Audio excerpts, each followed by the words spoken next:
পাবনার ব্যতিক্রমী এক লিচু বাগানের গল্প জানাবো, যেখানে টাকা ছাড়াই ইচ্ছে মতো লিচু খেতে পারবেন দর্শনার্থীরা।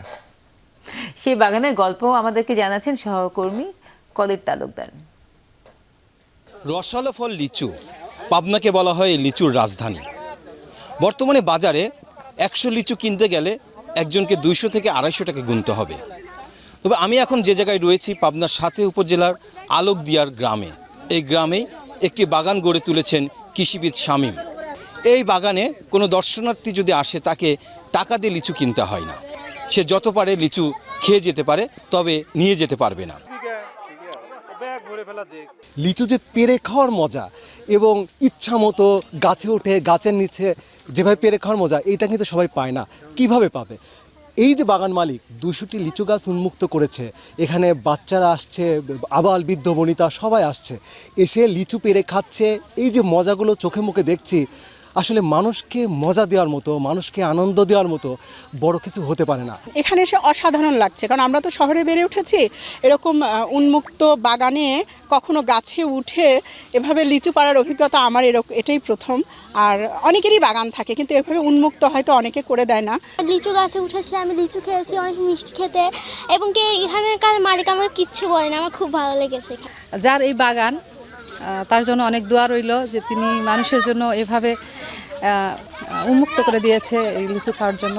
কি উদ্দেশ্যে আসলে এই উন্মুক্ত করে দিল, সেই গল্প শুনবো এই লিচু বাগানের যিনি মালিক তার কাছ থেকে। আসলে আপনি কি উদ্দেশ্যে এই যে লিচু উন্মুক্ত করে দেওয়া, একজন দর্শনার্থী এসে খেতে পারবে, কি উদ্দেশ্যে আসলে এটা করলেন? আসলে গাছ লাগানো আমার একটা হবি। এই বাগানটা যেটা করা হচ্ছে সেই ইচ্ছা থেকেই, সেই হবির থেকেই করাটা। আসলে তা আমার যেটুকু মনে হয়, আসলে কোনো শখের কোনো জিনিস অথবা ভালো লাগার জিনিস, সেই জিনিসটা নিজে ভোগ না করে সবাই মিলে যদি ভোগ করা যায়, সেই ভালোবাসাটা অথবা ভোগটা বোধহয় আরও বেশি হয়। আমরা প্রতি বছরই আসলে গাছ লাগাই। আপনারা আসতে নিয়ে খেয়াল করে দেখবেন যে আমার গ্রামে ঢুকতে নিয়ে যে ফুল বাগান যেটা সোনারু গাছ অথবা কৃষ্ণচূড়া গাছ সেটা সম্পূর্ণ আমার করা। লিচুর যে বিক্রির যে বিষয়টা যেটা আসছে, আসলে এইসব বিক্রি আমি কখনোই করিনি। বিগত এই গাছের বয়স 16, 17, 18 বছর প্রায় হয়ে গেল। কোমলমতি যে বাচ্চাগুলো আছে তারা সারাটা বছর এই গাছের দিকে তাকায়, অথবা ফুল থেকে আরম্ভ করে গাছের যে রং যখন আসে তখন পর্যন্ত তাকায় থাকে। আমি যদি বাগানটা বিক্রি করে দেই তাহলে ওরা কিন্তু এই বাগানের ভেতরে ঢুকতে দেবে না। আমার বাগানে কিন্তু পুরোটাই উন্মুক্ত। আমি যদি এই নেটটা যদি দেই তাহলে আমার বাদুরগুলো কোথায় খাবে, আমার শালিক পাখি কোথায় খাবে, আমার দোয়েল পাখি কোথায় খাবে? কারণ ওরা তো প্রকৃতিরই অংশ। আমি প্রকৃতিতে এদের সঙ্গে বসবাস করতে চাই।